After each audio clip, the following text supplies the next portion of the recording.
Munuswamy support మాకు ఎలాగ ఉంది సార్? వీళ్ళంతా మా MLAs. We can form the government sir. నమస్కారం అండి.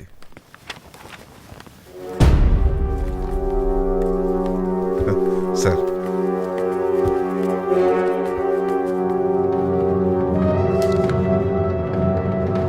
మీకు మున్స్వామి సపోర్ట్ ఉందని చెప్పారు. అంటే అది సార్, అది ధనుంజయ్కి మరో షాక్. 3 ఏళ్లుగా గవర్నమెంట్ తో కలిసి నడుస్తున్న మునుస్వామి తన సపోర్ట్ ని విత్డ్రా చేసుకుని మధ్యంతర ఎన్నికలకు తెరదీశారు. పిలిచారా పెద్దనాన్న?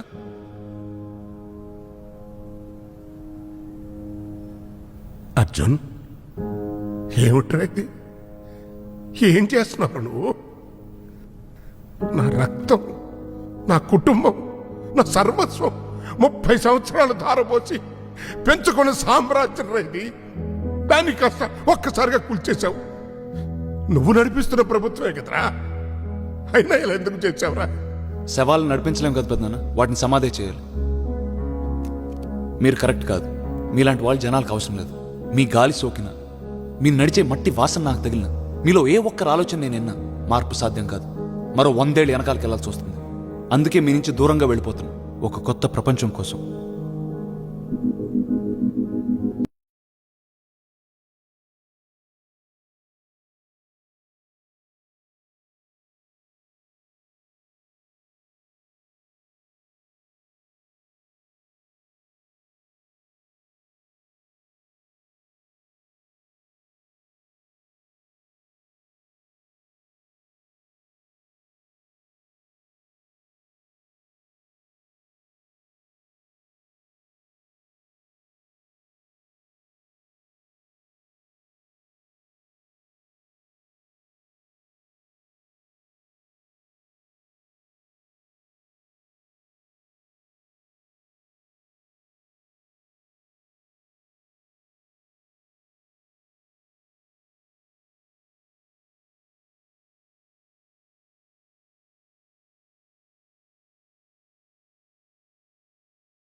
చరిత్ర లేని 294 మందిని శాసనసభలోకి నడిపిస్తాను. నాకు దమ్ముంది ఈ చట్టాన్ని సవరించడానికి, ఈ వ్యవస్థని మార్చడానికి. డబ్బు తీసుకోకుండా ఓటేయడానికి మీకు దమ్ముందా? ఇంకా ఏం అనాలిసిస్ చేస్తాం రాని? చూడండి ఆ లీడర్ని. నాకు ఈ క్షణమే ఈ స్టూడియో వదిలి ఆయనతో వెళ్ళి నడవాలనిపిస్తుంది. ఇన్స్పైరింగ్ లీడర్షిప్ అంటే అదే. Yes, he's the leader. Rani, I will join. పద వెళ్దాం.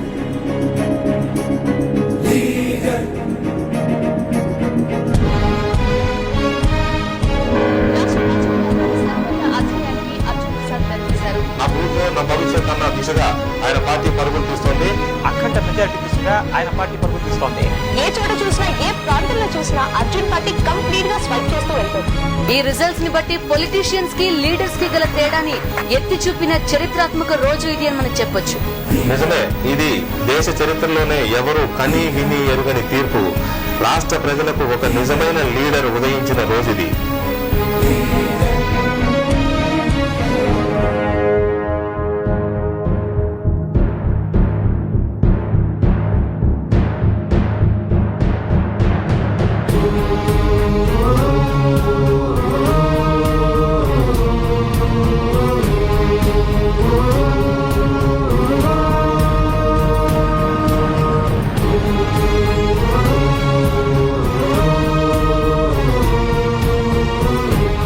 అర్జున్ ప్రసాద్ అనే నేను శాసనం ద్వారా నిర్మితమైన భారత రాజ్యాంగం పట్ల నిజమైన విశ్వాసం, విధేయత చూపుతానని, భారతదేశ సార్వభౌమాధికారాన్ని, సమగ్రతను కాపాడతానని, ఆంధ్రప్రదేశ్ రాష్ట్ర ముఖ్యమంత్రిగా నా కర్తవ్యాల్ని శ్రద్ధతో, అంతఃకరణ శుద్ధితో నిర్వహిస్తానని, భయం గాని, పక్షపాతం గాని, రాగద్వేషాలు గాని లేకుండా రాజ్యాంగాన్ని, శాసనాలను అనుసరించి ప్రజలందరికీ న్యాయం చేకూరుస్తానని ఆత్మసాక్షిగా ప్రమాణం చేస్తున్నాను.